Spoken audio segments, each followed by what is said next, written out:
Well, I'll start with this one. The thing that I learned very, very quickly when I started to be involved in the transportation business was you either had to be all in or all out. You could not have one toe in, hey, I'm kind of into trucking, and one toe out. I mean, there is so much to learn, and it is so complex in what they do that you literally, it has to consume you and it has to be a part of you.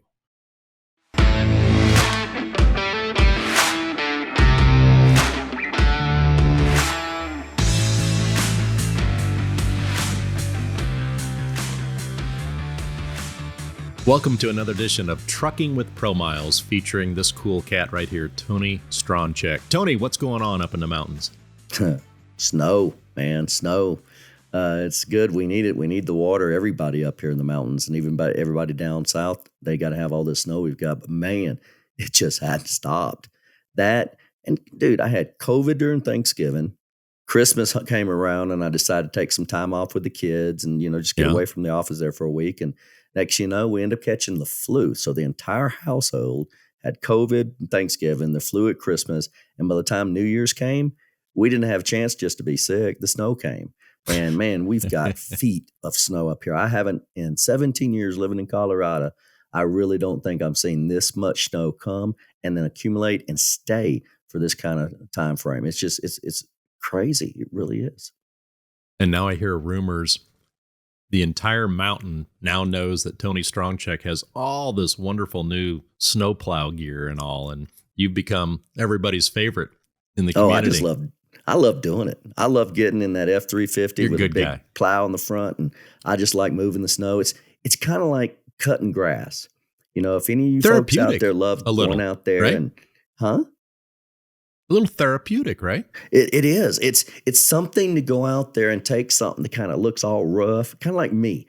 Look at me right now after I've shaved and all that. I look pretty good, But before I shave and everything just kind of hanging, all this is rough down here, it's kind of like a yard, You want to cut the grass, you want to weed eat, you want to trim the stuff up, you just want it to look nice.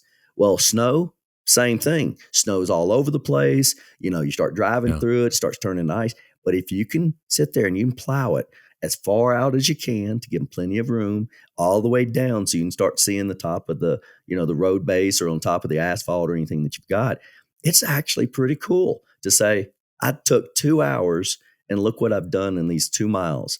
Look at what it looks like. And then the other thing that's really cool is watching the people drive up and down, blowing the horn. Or Shauna stopped by last night, buddy, and knocked on my door. My dog's going crazy. And I go open the door and she's standing there. Tony, thank you so much. She hands me $100 bill. Now, I've convinced her up till now that I'm going to take your money. It's all right. But she made me. She said, Tony, go get you some gas. Put gas in that truck.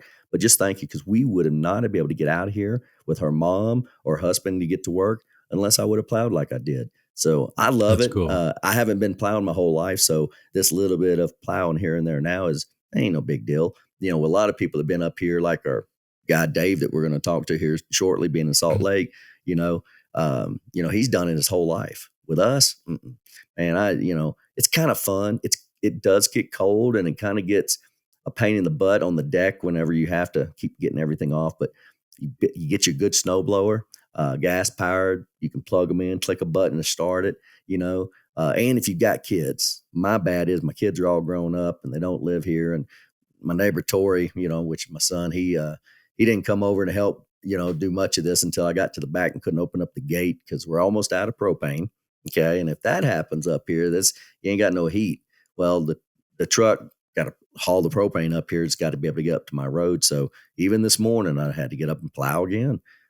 Plowing, it's good. It's nice getting out there and sliding back and forth. And, like I said, creating a masterpiece is the way I like to put it. Plus I got seat heaters in the truck. I hook up my radio, turn up Taylor Swift, buddy, and I can rock and roll all day long. Seat heaters. Give me a break. So, if this little side business of yours, Tony, keeps growing and you've got this massive new snowplow business growing and emerging, you're going to be looking for a software company probably. You're going to need some software, some fuel tax, some routing, right? Oh, definitely. You know of anybody? Now, I'll Tell you what, buddy, I knew this one guy. He's a little crazy. You know, him and his partner, Uh-oh, Tim. the wheels you are know, turning. Here you comes just another gotta new wait. business. But I tell you what, honestly, if I had the chance and had the time, and I've done it a few times, even at Megan's house, I'll go down there and I'll try to plow her driveway with my big truck and everything to make it a little easier. But the whole neighborhood needs plowing. Man, I would honestly enjoy plowing for the city. I would. I would love to get up at 4 o'clock in the morning, you know, get me a cup of coffee, get out there. I mean, I'm in my own world. I'm thinking about everything that's going to go on for the day, and it gives me a way to kind of wake up. And like I said, when you see the lady up the road coming down in her car and she blows that horn saying, "Thank you so much. Thank you so much." It fills your heart with love. And I'm a karma guy, like I told you.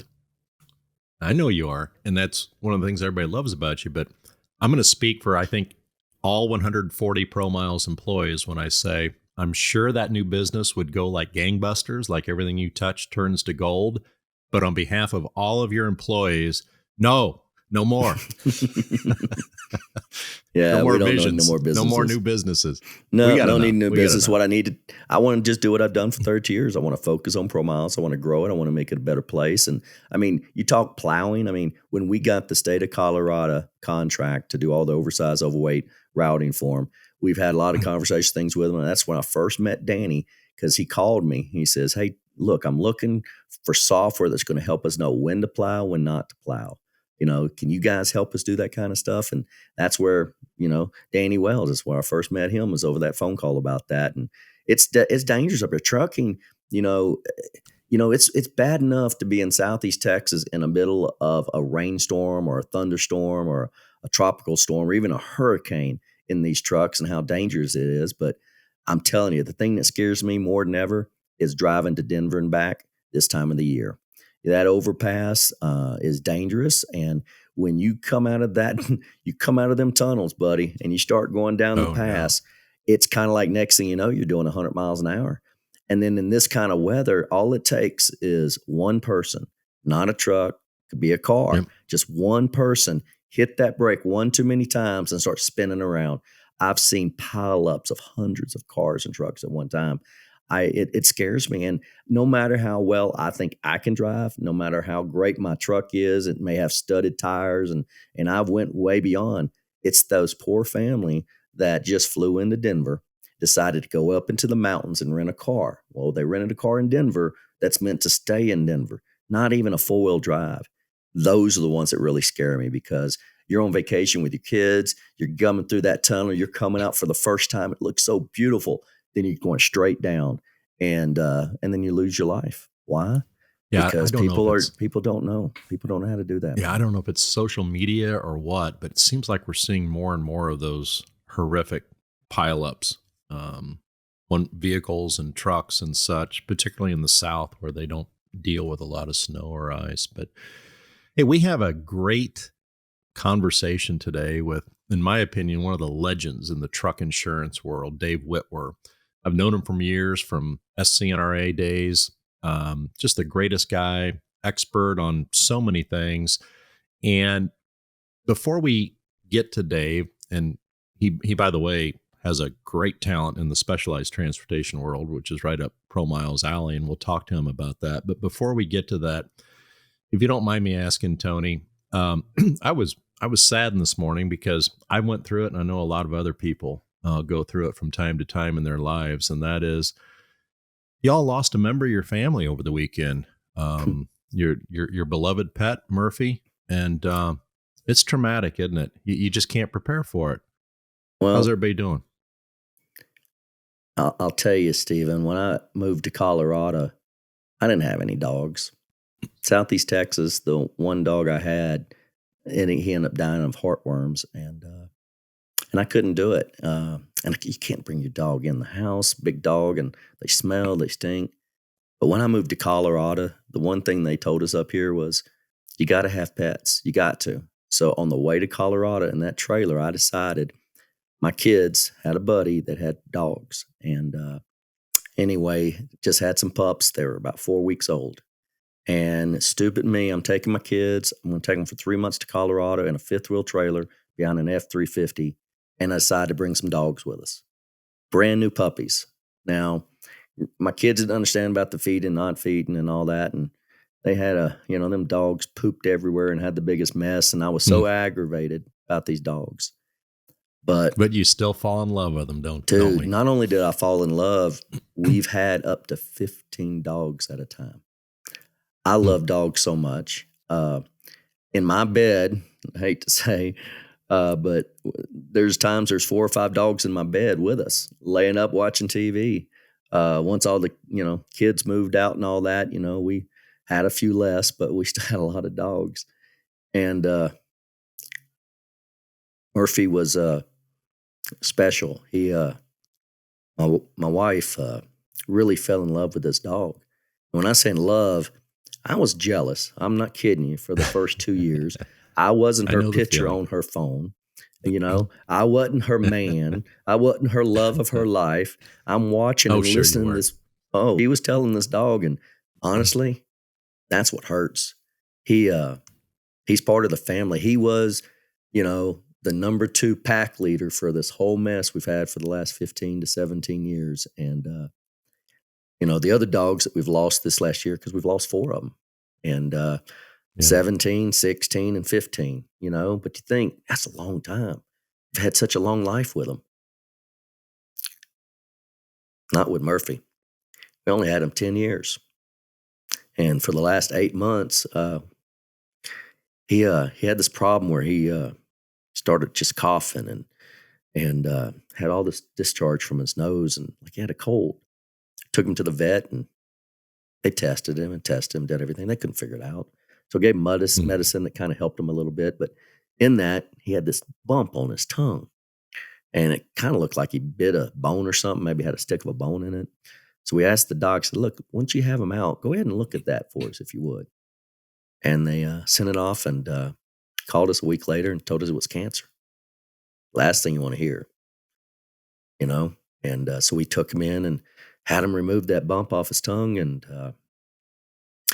but his nasal things just wouldn't go away. And for the last probably 8 months, we've had him into every specialist we could see. I've been to Boulder 3 times to a place called Case up there, which is just amazing emergency place. And they're the only one around here that actually could do a CAT scan, because I live up here by Aspen and stuff. And normally that's what you have to do. You got to go get a hospital to allow you to bring your dog into their area and actually do a CAT scan like they're doing on a human. But we went to Case, had that done, and I mean, patient waiting, and guess what? Nothing's there. He's perfectly fine. And every time we go back, he's perfectly fine. And then we yesterday went to feed him, and he's the first to the bowl, man. He's the first out there, and he's vocal. He's like his mama, Princess. He just he barks and barks, and he talks to you, and he's trying to tell you to hurry up. I'm hungry. But this night he didn't. He just kind of looked at me. He laid down. Like, what's wrong, boy? Are you not feeling good? And brought him into the room, and Lydia, something's wrong with our pup. And it just wasn't being him, Well, we decided to go ahead and feed him and do everything.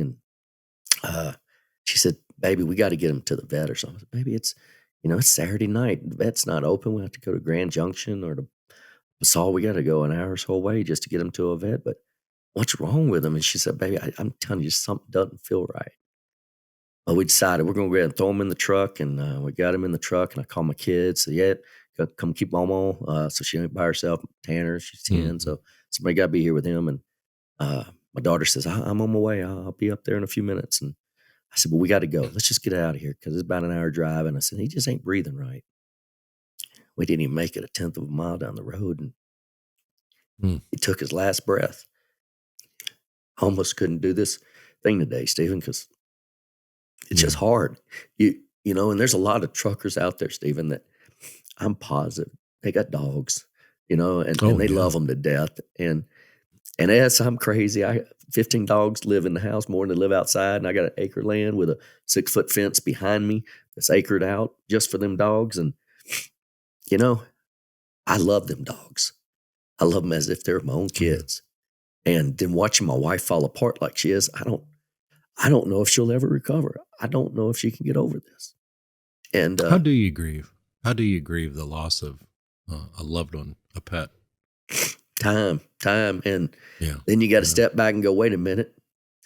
I still got 2 other dogs that are sleeping with me tonight, and we got to take care of them, and we got Momo's dog, we got Tanner's dog. So we still got 4. We had 15, Things are easier, and maybe you can go out and you don't have to worry about who's going to keep what, but I will never, ever in my life, ever not know how it is to love an animal that much. Yeah. And they're so smart. They know when you're upset. Flower knows. That's my dog, and she licks you and licks you and licks you and licks you, and you get so aggravated, like quit. But they feel you. They can feel it in their heart that something's not right with their person. And so for everybody that never had a dog and just want that special dog, you better go do it. Go to a shelter. Go find a dog that really needs love. And when you do, just get them fixed. Because if not, you'll keep having puppies and you'll end up with 15 of them because you fall in love with every one of them damn things and you don't want to let them go. Yeah. But you got to get them spayed and neutered. You do. My favorite dog, my favorite dog, Tony, as a child, you talked about they know your emotions and your thoughts.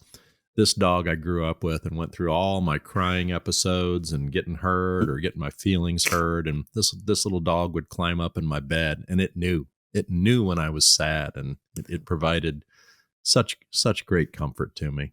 Look it up, Stephen. I guarantee you, if you look it up, the statistics and everything say that you will live longer if you sleep with a dog. Now, I love my wife. I love her to death. But I tell you, them hot flash, everything else that woman goes through sometimes, I just need something to snuggle sometimes. She's got the house, freezing, window open, it's 20 degrees outside and she's having a hot flash. Well, me and Flower, my pup, well, we snuggle. I mean, she'll lay her head on my shoulder. She'll do all kinds of things just to make me, know that she's there. Yeah, just to close out, Megan and I were talking this morning about this, and we thought how unfair it is that there are some animals that live for years and years and years, like horses and things, but these puppy dogs that we just love so much and become part of the family, we just don't get enough time with them. We don't, Stephen. And 5, 10, 15 years. And even at that, they told, a lot of dogs really shouldn't live past 10 or 11. And it's sad because they love you so much and they're dependent on you so much. When you walk in that door, your kids, they used to scream, "Daddy's home, Daddy's home." Then they get to a point of age where it's like, where's the kids? Oh, they're out with their friends. They're off here. They're off doing there.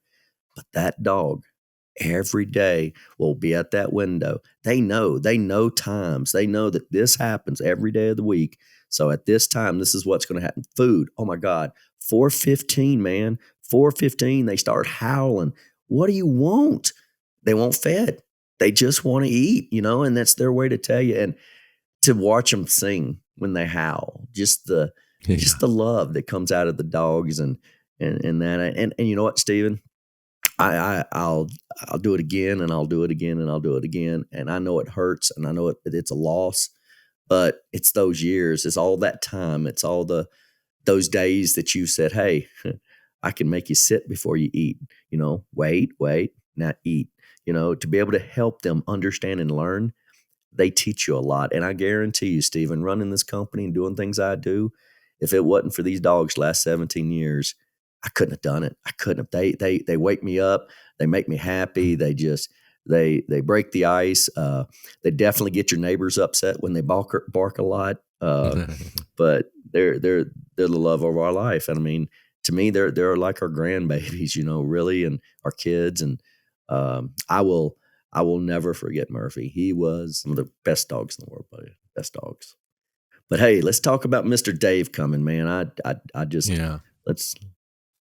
I know, and we will, and I know a lot of listeners out there sharing your grief and have been through it, and everybody grieves in their own way, Tony. But tell Lydia if and when she feels comfortable to share with us through social media some pictures and some of the good memories, and we'll interact with her and help her in her grieving, whatever she needs. I'll Our definitely do heart that. goes And out to thank all of you. you.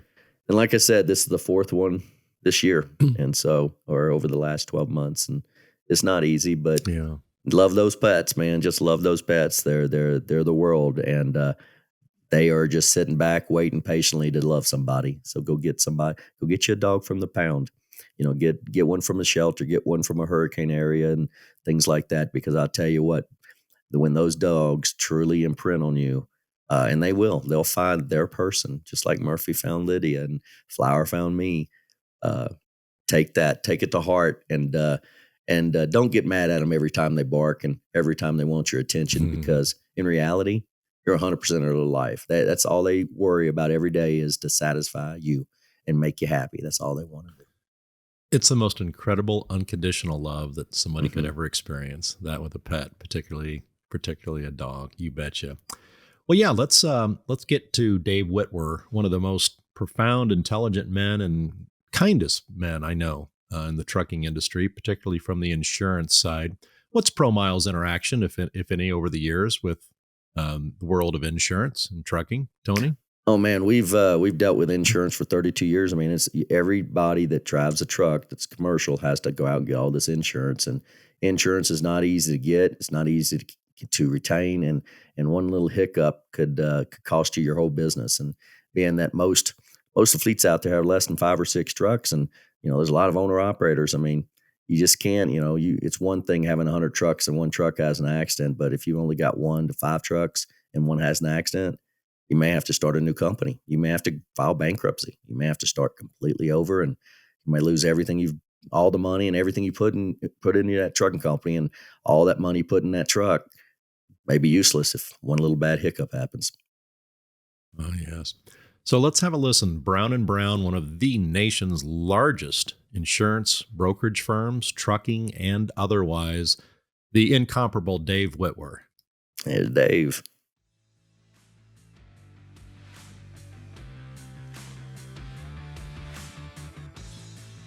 And there he is from one of my favorite cities in the United States, Salt Lake City. Thank you, Dave, for joining us. Thank you. Glad to be here. One of my most favorite cities, as I said, Dave. It's clean. It's beautiful.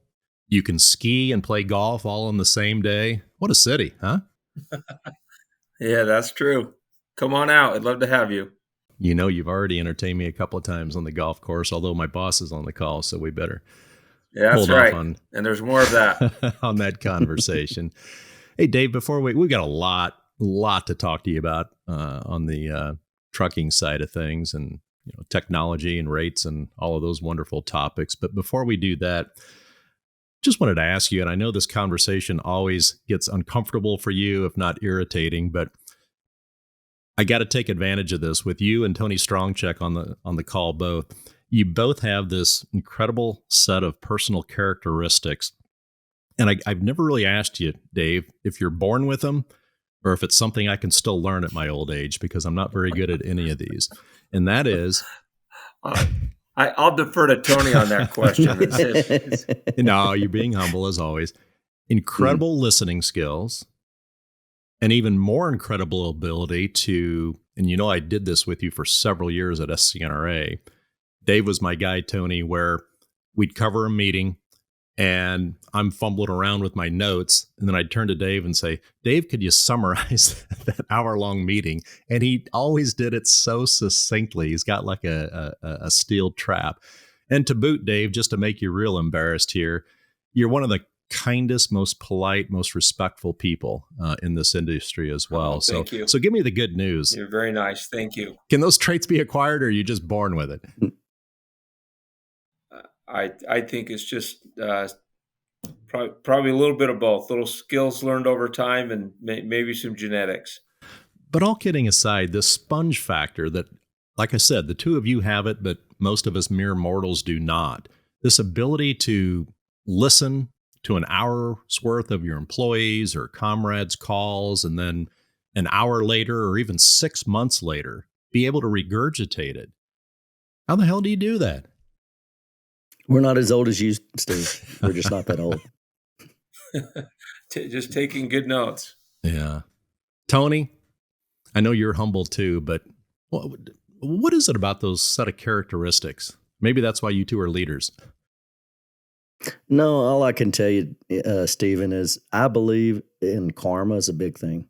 Just be nice to folks, help folks every day you can, and it'll come back to help you. It really will. So just be a good person. That's all you have to do. Megan and I were talking earlier, and she and I have to take notes on things and refer to those later. But you two are blessed without being able to have to do that, I suppose. But anyway, welcome, Dave, from Salt Lake. Appreciate Thank you. having you.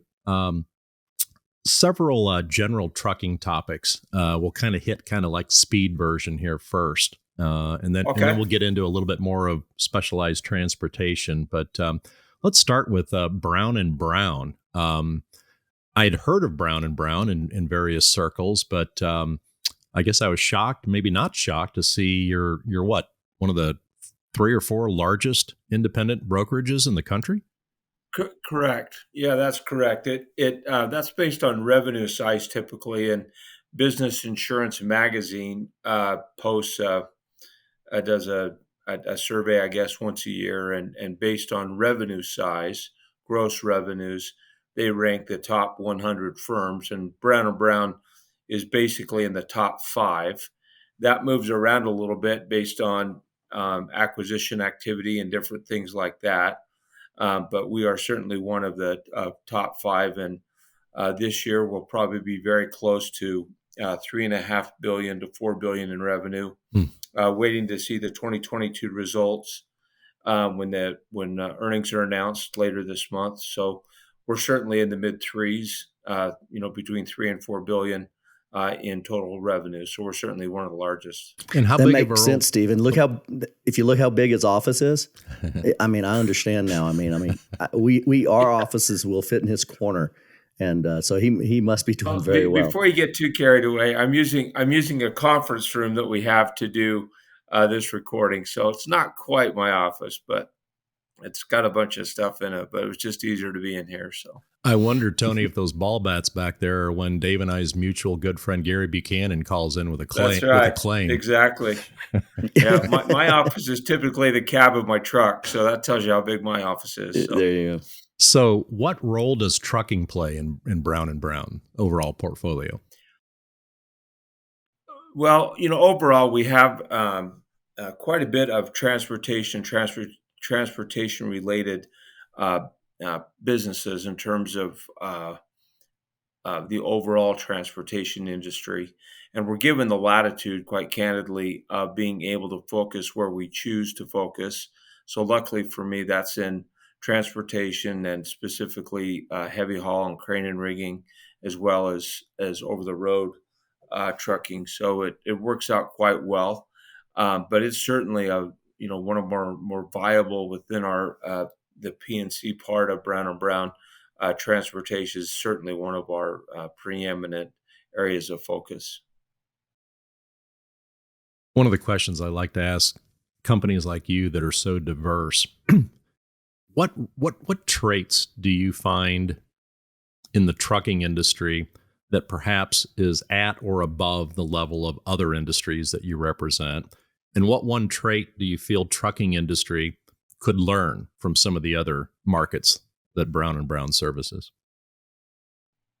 Well, I'll start with this one. The thing that I learned very, very quickly when I started to be involved in the transportation business was you either had to be all in or all out. You could not have one toe in, hey, I'm kind of into trucking, and one toe out. There is so much to learn, and it is so complex in what they do that you literally, it has to consume you and it has to be a part of you. So that, I think, is number one. As far as the industry goes, the thing that impressed me, 30 plus years ago, that continues to impress me today, is the work ethic of the industry, of the transportation industry. I think there's been no stronger indicator of that than during the pandemic, when they literally kept this country moving forward and kept us alive by still getting groceries into the stores and getting fuel to gas stations and getting us heating oil and all the things that power, and, all Hmm. the things that had to be done to keep.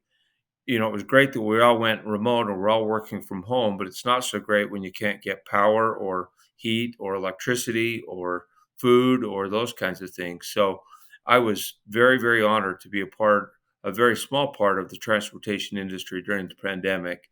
And I think that underscored the incredible work ethic of the transportation industry. Tony, you've probably seen, I know you've seen instances over the years with all of your customers with regards to maybe a few of them not necessarily being all in, right? Yeah, oh yeah. Some of them shouldn't have been in to begin with. And what's sad is it's those few like that that make all the rest look bad. But there's some amazing folks out there, and you know what? They care about safety. They don't want an insurance issue. They can't afford it. And insurance is 1 minute you think you got a handle on it, the next minute it goes up on you, and depending on where you travel. I mean, just so many factors. Dave, I mean, can you do me a favor? You live in Salt Lake. We're not too far from you. What do you like about Salt Lake? What do I like about Salt Lake? Yeah. Uh, well, thank you for asking. I love the outdoors activities. The beauty of Utah, and is I love being outside, and almost no matter the activity, and so I would say the number one thing that I love about being here is just the opportunities for outdoor recreation, whether it's skiing or hiking or boating or golf or horseback riding or just motorcycle riding. I mean, whatever your thing is that you love to do outside, this is a great place to do it. So that would probably be number one. Number two, it's a cost of living situation, meaning generally speaking, the cost of living is pretty favorable. We don't have a high income state tax, particularly compared to some of Hmm. the states around us. The cost of goods stayed fairly static, although during the last 2 years with the inflation rise that Hmm. we've seen nationally, we've certainly seen that impact here. Housing prices have started and rents have really gotten out of control, so that's a negative right now. But those would probably be my first two: is your cost of living and the outdoor recreational opportunities. Yeah, I think it's just so beautiful up here. I mean, when I lived in Southeast Texas, all I saw was trees. Yeah, Once I exactly. moved here, you move the trees out of the way for a minute, and it's so beautiful. We're It's right in. interesting. I walked out of my house this morning. I when I'm home, I Mhm. we walk every morning, and I walked out and I stood in my driveway, and there's a mountain. It's referred to as Mount Olympus, and it's stunningly beautiful. And I thought it's kind of crazy that I can stand in my driveway and literally see. I'm at the base of this massive, 6,000-foot mountain. I mean, it's just crazy. It is. Have you ever climbed it? Oh yeah, yeah. Have you ever done It's any of the 14ers? some of them. Yeah, I've done Grandeur Peak. Mhm. I've done that one. Cool. Yeah, Yeah, I so I've done haven't a few of I them. haven't done any of them. My wife Yeah, won't I've allow done a me. few of them. Yeah, she's scared Yeah, I'm they're gonna a lot fall of off the fun. side of it and, fall down. Nah, you can't fall off. You'd have to jump off to have an issue. Well, I might try that too. Give me a wingsuit or something, and we'll see Yeah, how there you fast I go. can go. That's But that's cool. cool. Well, what do you? I mean, how long you've lived in Salt Lake? I was born and raised here. Really? Yep. So the snow to you is it's just always been. Exactly. Yeah. And in fact, this is the year that we're getting. I would tell you that this is probably the very best snow that we've had in a decade. It is the most that Um, I've seen here in 17 years I've been here. well, not only the most, but the quality of it, Hmm. and it's just it's perfect for skiing this year, and it's actually pretty got a lot of water content, which has been really nice because as you know, Yeah, we we need need it. that desperately. So Yeah. it's been a real blessing this year. Do you ever go out on Lake Powell? I have, yeah, I haven't for years, but there was a time in my life when I was at Lake Powell constantly. Well, Spent most of my youth at Lake Powell. we're not too far from it. And a couple of years ago, I bought 4 jet skis and I got a Oh wow, tri-tune boat. And so we go out here to Rifle Gap and we go play in it. The lake in Oh, front of me, that's awesome. they don't allow the jet boats or nothing like that in it. Just paddle boards, things Yeah. like that. It's more for families. But the other one, Yeah, that's it's a right. lot of fun. But I haven't got to Yeah, get it out there needs to yet fill because up. it needs to. That's the problem. Is so I was going to go last year and they said there's no water. I went, do what? There's Yeah. always been water in that. I've never Yeah, heard of huge this. problem. It is. How bad is it there on the water? I mean, are y'all keeping your numbers up, or are you guys No, very no, low? we're definitely in a major drought. I mean, these storms have helped ease some of that. I mean, candidly, that probably the best way to measure the drought impact is what's happening with the Great Salt Lake Mm-hmm. and the fact that it's so low. I mean, the lowest it's ever been in history.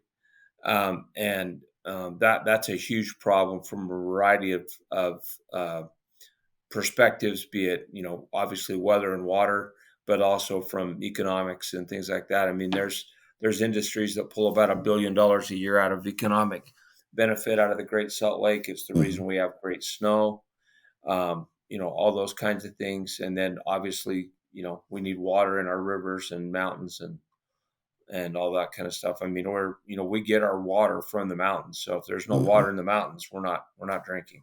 Yeah, that's why I've enjoyed all the snow. I mean, my mother-in-law screams about it every day. Oh no, more snow! You're gonna have to go plow again. Yes, ma'am. And I have nowhere to put the snow anymore. I mean, I plowed so Yeah, much that I've got 4 and 5 foot bankments just I everywhere. know it's crazy, And my tractors, especially where you're at. yeah, we're about 6,700 feet up is our house, Yeah, and that's I was in town in Glenwood, the beginning of the week, and I'll tell you what, buddy, I went out there and it was pouring down, raining, and I'm thinking it's 33 degrees and it's raining. But as yeah. soon as I left there, started heading up the mountain, it turned into snowflakes big as a quarter, and I it know, it's came awesome. down. I mean, I love it. I've got a F-350 with a 8 foot snow dog plow on it with 2 wings that make it right at 10 foot. And Oh, so that's I cool. That's huge. it was my 2500 Chevy I had with a 454 in it. I burned it up. It just Oh couldn't my push that gosh. much snow. And so when it came time to get another truck, I told my wife, I said, I'll take my 2017 truck. I said, it's only got 130,000 miles on it. It'll last forever being a plow truck. I said, I just need to get a new truck though to haul the water. And so I got that situated and I've had nothing but a blast. I mean, just the sliding back and forth and impact. And I've got a few neighbors that are single that, they don't have a husband and then, they got kids and, That's great. so I like getting out there, but my gosh, I bet you I plowed 25 or 30 times over the last 2 weeks. It's just like, I never get to have this much fun. I Mhm. really Yeah. don't. Well, people don't realize when it snows, it's actually warm. It is. It And warms they up when they it think does. they think snow and cold, and it actually has to be above freezing to get a good snow, actually. Yeah, and it don't. It'd be 45 degrees here and it'll start snowing. But I'll tell you, Oh, as soon as absolutely. it's finished snowing and then that clear comes out that night, I love that's when our that. numbers just dive. And Yeah. so how bad was your place during that big cold front that came from Russia that froze everybody with big negative degrees? Did you get much of it over there? It was chilly here. I was actually during California that week, Uh, for some meetings, and so I missed most of it, but yeah, I got a little chilly here. Certainly got below freezing. Not 0, but below freezing. Well, it was funny. I'm up here in the mountains, okay? It didn't feel that bad at all. It got into the teens, maybe. That's about Yeah. it. Our wind chill, -3, -4. But Denver, they're a lot lower than we are, but it just barely missed us. The mountains. That's what's kind of cool about being up here. They call it a banana belt. They tell us that, a lot of the weather goes around us and everything. But this Uh-huh. year, I have seen lots of snow and I've enjoyed every minute of it. The That's sad great. part is being sick through most of it, and my 10-year-old niece not being able to get out and play as much in it as she wants to because we got her over the flu, and then next thing you know, she was out playing it. Next morning, 103 fever again. So, Uh, but hey, it's Dave. I really appreciate you jumping in on this. I mean, well, thank I've you. I'll tell you my heart for insurance companies. I believe in them. I believe that if you're smart, you'll have insurance. I was blessed many years ago because we got hit by a hurricane, and not even 6 months prior to that, I took a loss of income policy that only cost me Oh about my five gosh. thousand dollars. And anyway, it paid out that we were to pay off everything we had, rebuild my building, buy me a home here in Colorado. I mean, it was amazing of the way the insurance really stood up and helped us. And my next That's door great. neighbor, Bill Nickham. He's still out there practicing today. He's probably 90 years old, but he was my next door neighbor. I went to school with his kids. And I tell you what, the key is to find the right broker, the right agent, the right guy that or gal that's going to really listen to what you got, understand what your needs are, understand what your whole structure of your business is, and then really think about more than just liability insurance. There's lots of other insurance that we have to help these guys with, but Yeah. finding that right broker is the key. And there's some, I'll tell you, there's some bad brokers out there, and I've seen many in 32 years that have taken advantage of folks. But I've also seen folks that have been successful, not quite as successful as you, but the reason they're successful is it's they're good people. They treat people right. They talk to you. They listen. And when something bad happens, don't freak out. Trust in them. They'll help you get through it. They may tell you, we're going to have to move you here. We're going to have to change here for a little bit, but we can fix you. You just got to learn some things. And so, I mean, I've heard nothing but great things from Stephen about you, Dave. So Well, thank you. I just I've really paid him appreciate you well, being here. so thank you. Yes, he Cool. has. Yes, he has. Well, that's cool that you don't take your surroundings there for granted, Dave. You know how easy it is for people to do that when they've lived somewhere for a long time. And Oh, sure. I hope you Sure, don't take for it's granted very easy. how clean your city is too. That was very first thing I noticed. Yeah, When they I do a got good into job town. of that. Yeah, great place. So trucking. I know you, of course, from the specialized transportation world, oversized, overweight, and we do a lot of that at ProMiles. And for those listening, we'll get to some of those juicy topics in a moment. But just from a broader perspective, Dave, starting out, a couple bullet points. This issue in Congress of $750,000 minimum liability insurance, considering going up to $2 million. And then most recently, I saw the new House Republican Transportation Chair replacing DeFazio. Graves, I think, is his name. He was somebody that led an effort recently to oppose that going up. Set the table for our audience. Where are we at right now with that federal issue? Well, like most things in Congress, it just seems to sit. That has been on the table with one administration or another for at least 5 years that I can think of. As a general rule, the Democratic administrations and Congress are for increasing the limit to 2 million, and as a rough general rule, the Republicans, like the new transportation leader that you just referenced, are generally opposed to it. And so I don't, where's it going? I have no idea. I certainly don't think it's going to happen anything before 2024. I'm not convinced that this Congress that's been seated is going to do anything but just kind of chase each other around the Capitol a little bit. I just maybe I'm being too negative, and I don't mean to be too negative, but I've never been that impressed with what they are able to get done in a reasonable amount of time. So, as far as kind of setting the table with it, I think there's kind of two schools of thought that I've observed. One of them is, certainly liability cases, so lawsuits, nuclear verdicts, things like that, continue to skyrocket. There is value in having a higher limit of liability to pay reasonable claims. The downside to it is insurance companies, by design and by necessity, are going to have to charge for it. And because they have to charge higher premiums, motor carriers are going to pay higher premiums, and then you and I as consumers are going to pay, that's going to funnel down to us ultimately, to where, everything that we buy, whether it's gasoline or groceries or whatever, are all going to be more expensive. The other issue that concerns me about it, that I think we need to be sensitive to, is capacity. There will be, when you think about that, 90% of the motor carriers out there have less than 6 trucks. Mhm.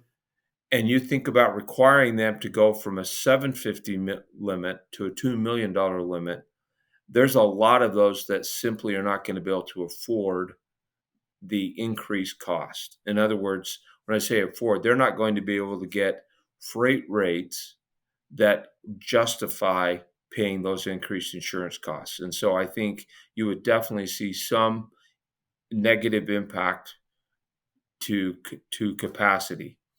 There's a school of thought amongst some of the larger fleets that that's a good thing because then they could swoop in and take up that business. So, it's not a perfect issue to be really. It's what I mean by that is it's not a cut and dry, black and white. Who this person's right, this person's wrong. It's got some serious flow to it in my mind. To me, it's a very fluid issue because I get the concept and I get what it would do by having that $2 million limit, but I also understand the economic,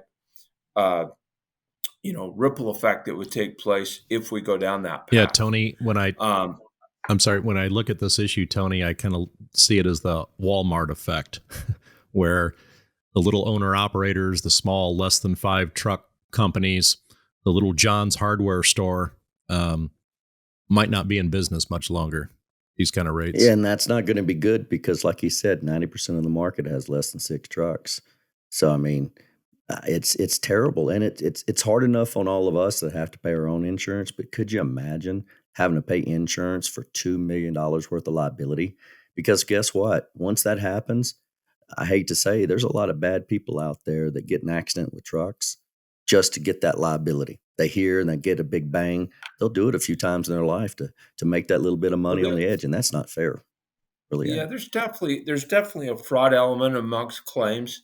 I mean, depending on who you ask, the number's probably 25 to 30% of claims overall have some Really? degree of fraud to them, but depending on which source you want to go to. But just think of it like this for a second. If just for argument's sake, let's say that a motor carrier is paying $5,000 per truck for their insurance and they go to a $2 million limit. Now maybe that becomes $7,500 a truck Yep. or maybe even $8,000 a truck. So just figure out how many miles they have to run in a year just to pay that increased cost of insurance. Mhm. If they're getting a buck and a half a mile, $2 a mile, even $3 a mile, how much more do they have to run just to break even on the cash flow for those increased premiums? So again, I'm not saying that a $2 million limit is not a good idea. I get why it would be a good idea. I'm just saying it's not a perfect idea because there is some economic impact that's going to come back to all of us. Mhm. And Dave, I'm a little, I try to be fair, but I'm a little prejudiced to the trucking industry. And I'm reminded, Tony and I did a podcast recently about the truck accident lawyers. And I use that phrase loosely. And the marketing that they're now doing specifically to alleged victims of oversized, overweight incidents and all the myriad of rules and regulations that we have. And again, I try to be fair, Dave, but is not some of this push to the 2 million level perhaps a bit of greed on behalf of an industry or Oh, two? well, I don't think there's any question. If your references to the plaintiff's bar and specifically to the plaintiff's bar that focuses in the personal injury cases, and there is absolutely no question that part of the bar it would love to see a $2 million limit, and generally speaking, they have and this isn't a political statement, but generally speaking, they have quite a bit of support amongst the Democratic administrations because of that, right? Mhm. And there's no question that they would love to see that because in their mind that functions like a checkbook. Instead of if you just think about it practically, if a motor carrier has caused a fatality and they show up at a deposition or whatever, and they've got $1 million limit and they're out, here's my limit and I'm done, which we see all day long. Mhm. That number just doubled if all of a sudden now we've got a $2 million federal mandate. Now they've just got double the money that they can use, that they can automatically try and tap into. So we see small motor carriers commonly say, here's my $1 million insurance limit. And oh, by the way, if you want anything else, I'm out. Feel free to take my trucks or whatever else you've got, because there is no value in that, right? I Right. mean, the value is in the insurance limits. So unequivocally, you are absolutely right that the plaintiff's bar, particularly the personal injury, part of that plaintiff's bar, would love to see a $2 million limit for motor carriers. Want to get your quick take on speed limiters. I've noticed with chagrin states like Michigan and maybe Indiana now, a new bill introduced in Indiana to raise truck speeds back up, I think, to normal, so to speak. And our friend Gary Buchanan, who we mentioned earlier, his son, the senator, is probably right in the middle of that. But curious, what's your opinion and insurance industry's opinion on the whole topic of speed limits for trucks? Well, it's out of my purview to speak for the insurance industry as a whole, but I'll give you my perspective. I'm not entirely comfortable with the idea of a 80,000-pound truck rolling down the highway at 80 miles an hour. That it takes a long time for one of those trucks to stop at that rate of speed, given how heavy they are, and it does for a personal car. So I mean, I'm not jumping up and down about the idea of them having an unlimited, number that they can get to, whether it's 75 or 80 or whatever. I will tell you that most of the motor carriers I've spoken with that we deal with that are focused on safety, where safety is a priority for the C-suite, I will tell you that they lock in between 65 and 68, and that they feel like that's the sweet spot where they can make their deliveries on time, yet be safe, and also maximize fuel economy. They really focus in that 65 to 68. So my personal opinion, I tend to be 65 to 70, I think is a good spot. But then again, I don't drive a truck for a living. So it's a little bit, me getting out of my lane to make a statement like that. But from a safety perspective and a risk management perspective, I have found that range is a pretty reasonable range when it comes to speed limitations. Tony, what do you both find, though, in relation to, I referenced Michigan earlier, the disparity in a few states anyway, in terms of the speed limit between the trucking industry and the rest of the vehicle industry? Tony, do you notice it when you're out and about? Well, up here it's a lot different too. You got mountains, and Yeah. so like I was telling you the other day, Stephen, it's pretty scary. Like you said, of how fast those trucks can go, and when you're coming out of that Eisenhower Tunnel, Johnson Tunnel, and you're going downhill, it very quickly starts overheating those brakes if you're not cautious. And I can imagine, those guys getting faster and faster. One of the things that I'm really curious about, Dave, is you know weight, the stopping distance, the speed, and now you've got electric trucks that are coming that are going to weigh more than the regular, tractor will. So at that point, you got more weight. Possibly you can't slow down as quick because you got more weight on you. And then insurance. I mean, I got all these batteries on me. If I get in a wreck, is it going to cause a much bigger mess? Is it going to put toxins out? I mean, how bad is electric trucks when it comes to insurance? I mean, are they very expensive? Well, so right now, in the Class 8 category, we're not seeing. I mean, there's obviously been some of the larger fleets that have introduced a few electric trucks into their fleet, right? But I would not say that, contrary to Mr. Musk and his representations, I would not say that they've become rampant or widespread amongst the motor carrier um, amongst motor carriers for a variety of reasons. Um, but I will tell you that the fleets that we work with that do have an electric truck, right now, they are being priced exactly the same as a diesel powered tractor, for the simple reason that the liabilities haven't gone down by Hmm. any means. If anything, they've probably gone up. But right now, the motor carriers, or excuse me, the insurance companies, from what I can tell, their actuaries are actually struggling with how do you price for an electric truck, because do you use accidents per mile, or because if you do, we don't have any of those yet. Right. We don't have any. It's not like in with the diesel fuel. I mean, we know what those tractors are. We know you're going to have on average, an accident one every 100,000 miles or whatever the number is, and we don't have that necessarily with electric trucks. So what I'm seeing right now, from a liability perspective is there's more or less pricing those about the same as a gas powered or diesel powered tractor.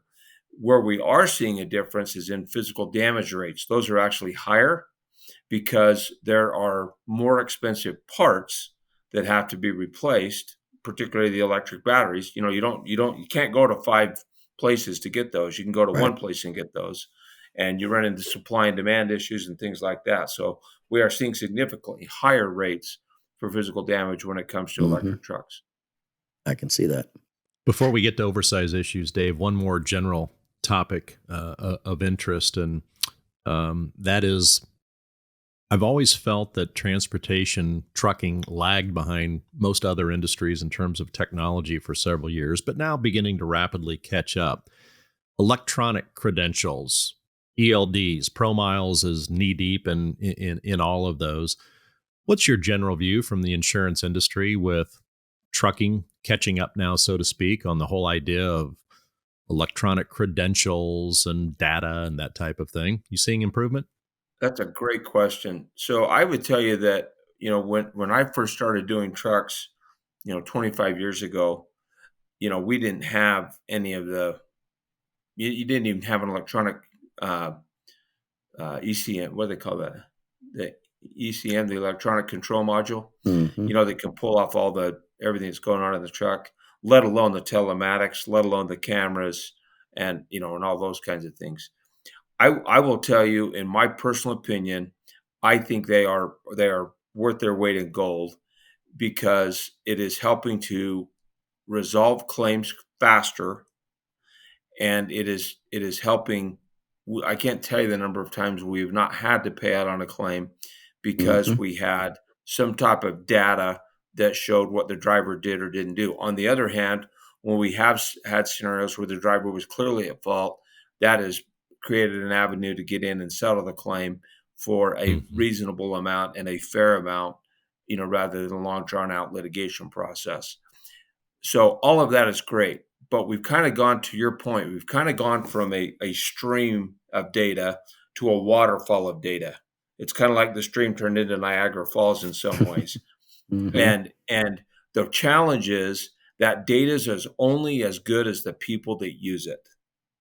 Because if you've got access to the data, but you're not using it to modify behavior and to coach behavior or to service your tractors appropriately or things like that, then all of that data that you've got access to comes back to haunt you when there is a serious injury or a fatality or something to that effect. So the gospel that we preach is absolutely, we love the telematics. We think it's worth the investment, so on and so forth. It can be a great arrow in your quiver at claims time, all of those things. But it's only an arrow in your quiver if you've actually used the data and you have an established track record of doing that. Right.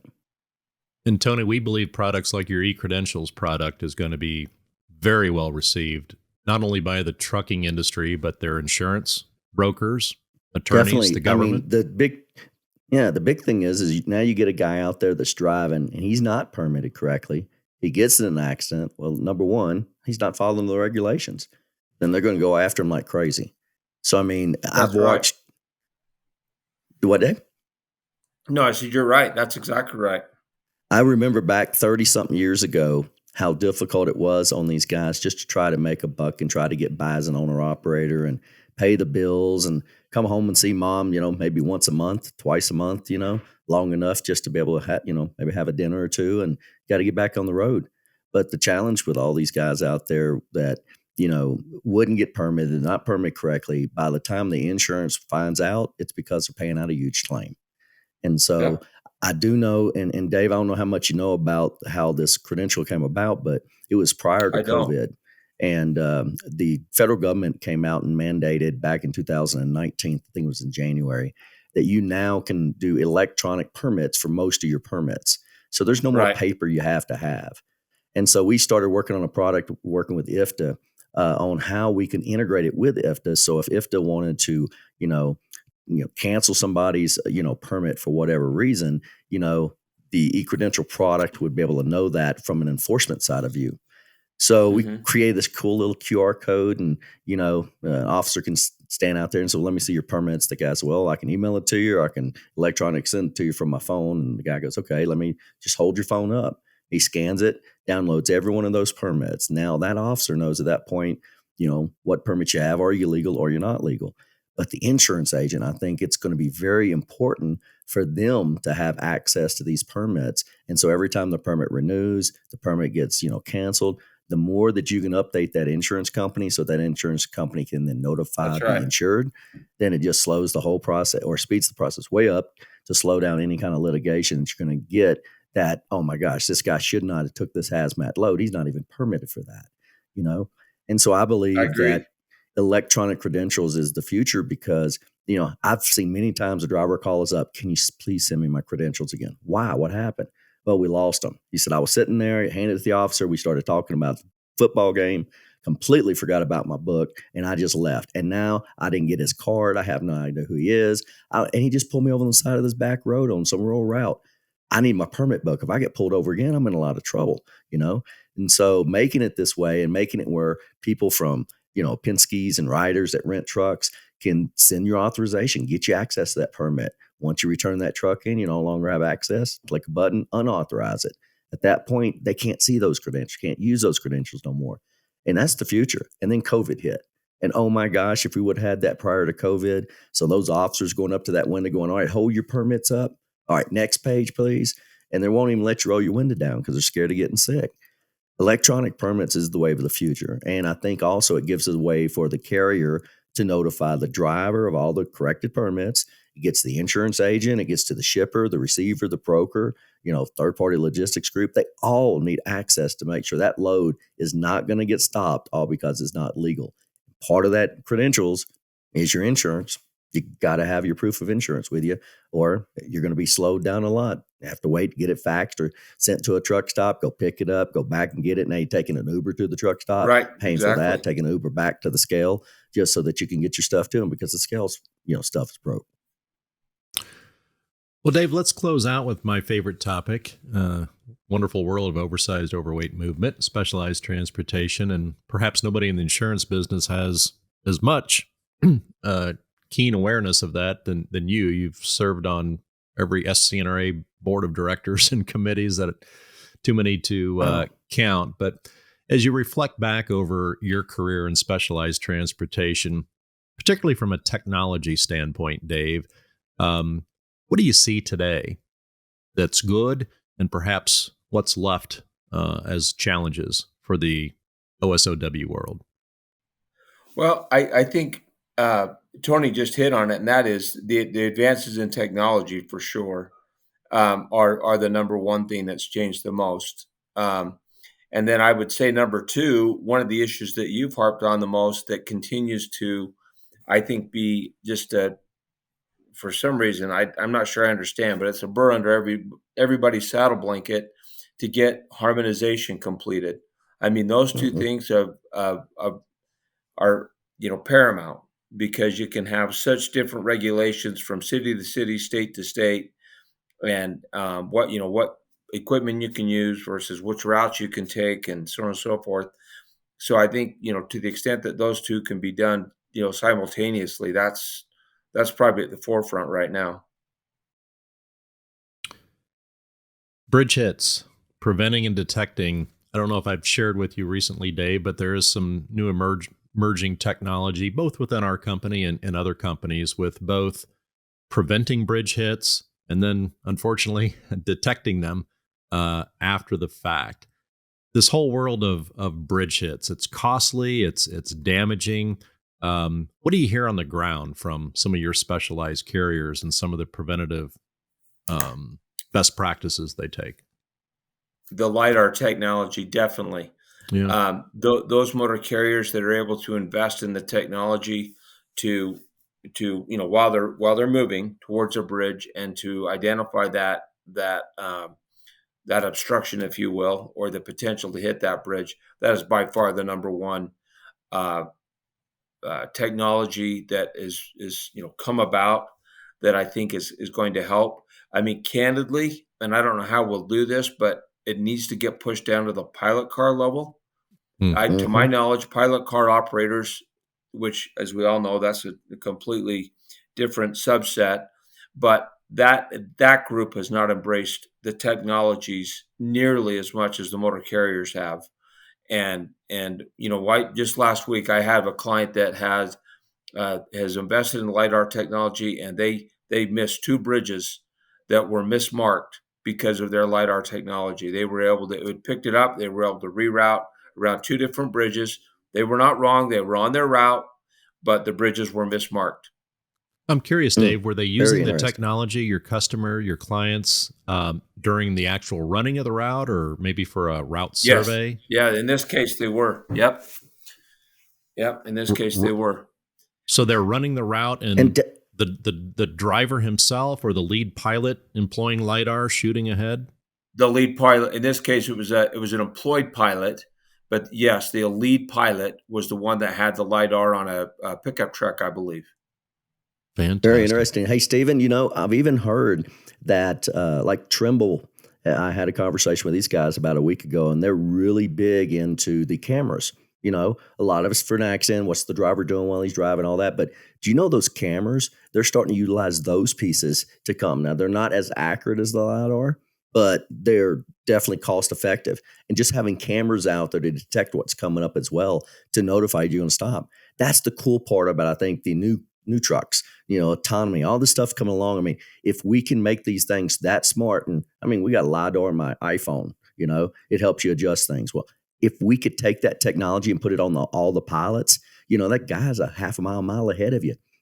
Let him know enough time to let the truck know to take this off ramp, take the next on ramp and miss that overpass. Because if you don't, you're going to hit it by 2 inches, one little bump. And that's all it took. And now, just like here in Colorado here several months ago, that guy was hauling that backhoe, ended up hitting underneath that bridge. The concrete collapsed and killed a mother and almost killed the child.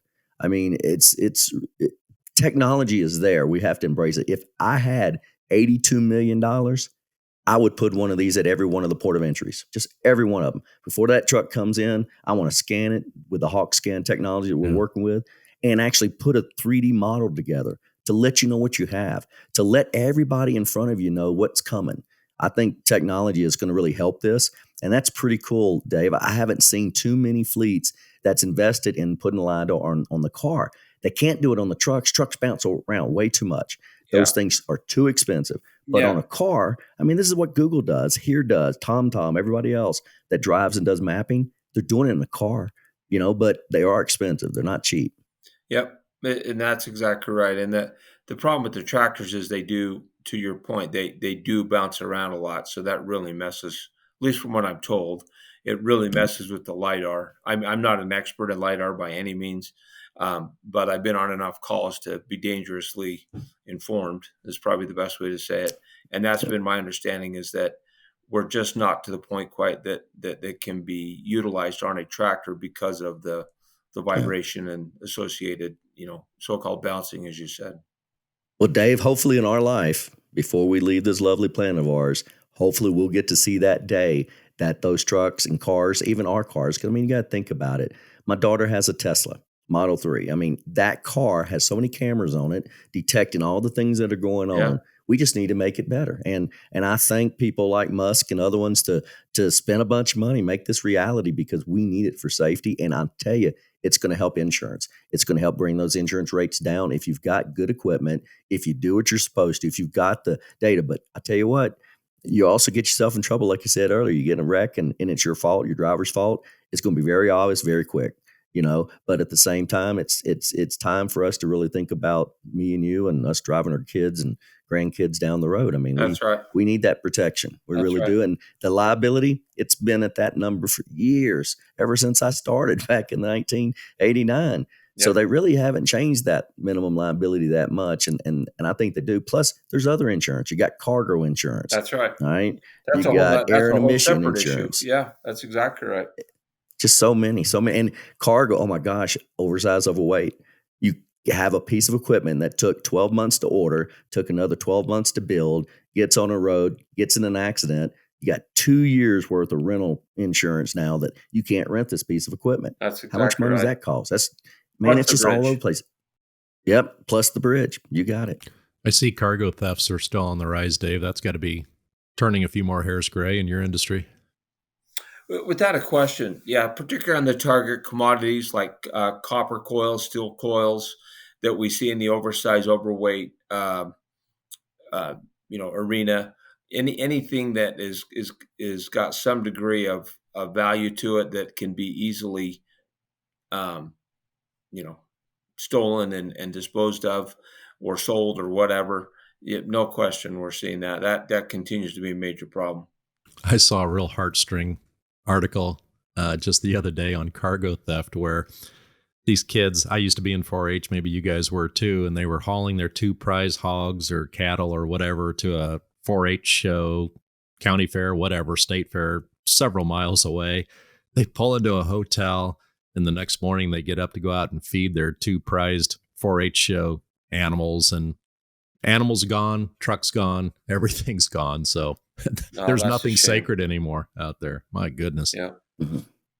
Let me close out with truck routing, Dave, real quick. Hitting you cold with this, but without naming names, a pet peeve of mine is the myriad of truck routing apps that are out there. And I use that word truck loosely. What do you hear, if anything, from your clients with regards to truck navigation usage by their individual drivers? Do they occasionally run into problems where maybe the app doesn't quite hold up to the word truck specific routes and vertical clearances and such? The short answer is yes and yes to all of that. What we're seeing in the oversized, overweight world is those that are very safety conscious are still, while they may use some form of routing software to prepare initial bids and so on and so forth, particularly with pieces that are quite large, they are definitely going to have somebody run the route. So that this idea of a real life person with real eyes running the route and making notations that you cannot pick up on routing software. A low hanging wire might be a perfect example, or wires that are going from wire clearance from one state to another. For example, what it might be in Wyoming, it isn't in Colorado, for example. That part of the risk management process, or what I would actually refer to as risk avoidance process, is still happening a lot. And then I do think that drivers are using route mapping software to get them where they need to go. The challenges with it, where we've seen, is it's been on railroad, where it'll route them over a rail line, and then they can't clear it. And we've seen, and you've seen several of those too, or where somebody just chooses to take a shortcut. But I had 2 claims last year where they actually were diverted by routing software, and they got high centered on a railroad track. So hey, Dave, one of the things about that also gets me is we've been ourselves, ProMiles, been doing routing for trucks for 32 years. And it's always been so difficult because you could have a driver call you very upset saying, you told me I could take this route. And we pulled a map that we got from the DOT way back when. And sure enough, you can take that route. The data wasn't correct. And That's right. It was so difficult and cumbersome for state DOTs and jurisdictions to maintain the data, keep track of it, know where they put the asphalt. It was terrible. And the fact of the matter is they're not. That's just the reality. I mean, we had and I'll just pick on Texas. We had a bridge strike in Texas, and on that particular piece of highway, the bridge was mismarked, and the DOT, the maintenance people, had just laid 3 inches of new asphalt, but didn't tell anybody. It is. Mm-hmm. And then they grant the permit and they send them down the road, and all of a sudden we're 2 inches too high and taking out a bridge. So whose fault is that? It is very difficult, and I'll tell you, through the years, it's got better, a whole lot better than Oh, it used without a to. Because question. back when we used to take these maps, cut them in little 12-inch squares. We used to trace them and all that, and they would be missing half the roads that you would need. Yeah. And so you would have to go back and research that. And the only way we even got our head around it was to go after municipal code, literally pulling every city, every county, and every state's laws to determine what the law says. Mhm. Then going out there and looking at the actual route, realizing that it ain't even right. In your lovely state, my lovely old state of Texas, they got foreign to market roads out there. And on those roads, it says 55,000 pounds gross vehicle weight. And there's still those signs all over the place. They just don't bring them down. And a lot of those roads, they're qualified for the Surface Transportation Assistance Act of 1983, where they're getting funded. That's Why? right. Because it's an 80,000 gross weight load, but we're going to leave those 55,000 pound weights out there. So it's very difficult, and it's difficult for mapping companies that we drive the roads, we collect the data, we even take Lidar and get road furniture, and here's a sign. But when those signs aren't correct, that makes it even worse. And then there's states like here in Colorado that decided it was too expensive to manage additional signs. So if it's a certain height and above, they don't even post that bridge.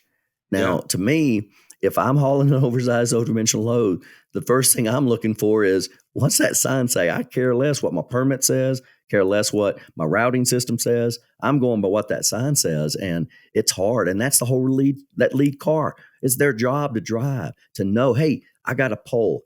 Ding, I hit, but the sign said I wouldn't have hit. You better stop them, because you don't know what's going with traffic. He may be doing Exactly. 70 miles an hour. You got to stop those guys. So routing is not easy. And let me tell you, I've been doing it for 32 years. It is difficult. And then my partner decided in 2003 to start doing oversized overweight, because honestly, it became easier because we were able to get good data and routing the loads, to be able to self-issue these permits now at 70 to 90%, where 10 years ago it was zero. Right. You couldn't before. And even back then, it was human mistakes. Yep. I forgot this over here. Or, I didn't write this down. And the big paper maps are out and they're trying to route and permit this guy. And all of a sudden, the guy leaves early. Why? Because he's got a delivery that needs to be at that refinery. The refinery don't get lit back up on Monday. And that carrier is sitting there being told by the shipper, you're going to haul it with or without the damn permit. You That's got to exactly get there. right. We need that equipment. And then it costs all of us. Yep. Man, it is. Insurance is the greatest thing in the world. I'm all for it. I believe it saved my butt many times. But I also tell you, it's something you better get your head around, because you screw up, you make mistakes, they're going to jack your rate up. Yep. And the best thing to do is just be legal. Do the best you can. Be a good person. Watch. Pay attention. When you're driving down the road, don't be TikToking it, be driving, be really focused, because that 80,000 pound bomb you're driving there, is going to kill somebody and kill my kid, my Yeah, grandkids, that's right. or somebody. And that's what we don't want. None of us should we be want safety out TikToking there. it, should we? No, we should not be TikToking. Now, hey, Tony once doesn't we even get know what home, though, TikToking is. well, once we get home, I can do some TikTok. There you go. It keeps me out of trouble. But There you go. Not so on as the road. we close Not on the out road. here, as a former state permit official myself, and I don't know the particulars of the case, but I got to stick up for my brothers and sisters. What I found over the years was, all too often, if a permit office did occasionally misissue a permit because, not knowing the height and all too often, Dave and Tony, it was because, again, of the lack of technology, I believe, in our industry. And that includes some DOTs. The construction Yeah, I folks. think that's true. Yeah, the construction folks would often send somebody out, or supposed to send somebody out after a repaving job, measure it. They'd write that down all too often, Dave and Tony. Then they'd go back to the office, and then they'd hopefully remember to send it where it needed to go. Then somebody from the permit office hopefully received that new vertical clearance. Then they had to data entry into that. And so what we've been advocating for over the years, and we're seeing some states do it, is when that measurement's taken out there by the DOT construction folks, bam, one data entry, and it pre-populates everybody that needs to know it. Most importantly, in Dave's case, the oversized overweight permit office. So I had to stand up for my peeps there a little bit. And you should, Point the finger because they do a elsewhere. good job. So thank They you do. for Dwayne. They do an excellent job. We work with a lot of the state permit offices and the city permit offices. And I would say, 95% of the time, it's a great experience. So I'm glad you stuck up for him, because you should. I'm going to blame it on the Hey, construction Dave. folks. Hey, Dave, one thing I want you to think about is if you look at the number of bridge hits that are out there, would you agree with me that bridge hits are normally more common with non-oversized, overdimensional loads? Just the regular box truck going down the road in Illinois and hitting the bridge. Yeah, that's probably the only reason I hesitate to say yes on that, is because I don't know that I've read statistics that would support that. But anecdotally, I would tell you that I agree with that statement. Well, I've had conversations with some big fleets, and when we started looking at routing and their focus on oversize and everything, I mean, they come back and go, you know what? To be honest with you, those guys do a much better job of not hitting things. Yeah. It's those guys driving the regular van trucks that hit people. Particularly in the congested Mhm. metropolitan areas, I think that is true. Yep, I think it is as well. Well, Dave Wittwer, I want to close out by telling you again what a pleasure and honor it always is to come into your company. Look forward to seeing you in Thank you. Orlando. Yes, I'll be there. I look forward to it. And I want to close by asking you, what's 2023 have in store for Dave Wittwer and his family? When you're not working, stop and smell the roses. What's on your agenda? Our big thing this year is we're going to have a granddaughter, our very first granddaughter. So we can't wait. Congrats. She should be here this month. And as soon as she gets here, we'll be where she is. So that's our big event for 2023, and we're ecstatic about it. I already know your plans for the rest of the year. Put the golf clubs away for a few months and enjoy that precious little angel. The only question is, sweetheart, what do you want? And I'll go get it. You've already That's the learned. only question. Yep. So, Dave Wittwer, you're lucky, thank you. Dave. Very lucky. Thank you so much for joining us.